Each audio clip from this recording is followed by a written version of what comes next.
Hello అండి. Hi అందరికీ. ఏంటి అలా చూస్తున్నారు? ఇదేం మొక్కనా? చూస్తూనే అర్థమైపోతుంది గదా! దీని పేరు మునగ చెట్టు అనమాట. నేనెప్పుడో చిన్నప్పుడున్నప్పుడు మా పెద్దమ్మ ఆమె తమిళనాడులో ఉంటుంది.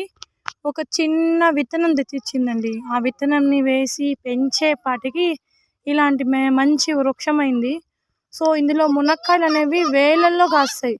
అసలు కౌంట్ అనేదే ఉండదు తెలుసా! మంచి టేస్టు ప్లస్ చెట్టు కూడా మాకు చాలా అంటే చాలా కాయలనైతే ఇచ్చింది. ఇది మేము మా పొలంలో నాటుకున్నాము.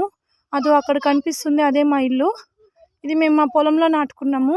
అలాగే మా పశువులు కూడా ఉన్నాయండి. అదోండి మా నాన్న ఎప్పుడు పశువులు కాస్తాడు. అవి మా పశువులు. ఇవన్నీ మా పశువులు.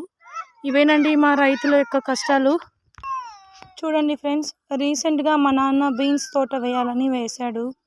ఎందుకో తెలీదు బీన్స్ తోట మొత్తం వైరస్ సోకి ఈ విధంగా అయిపోయింది. ఖర్చు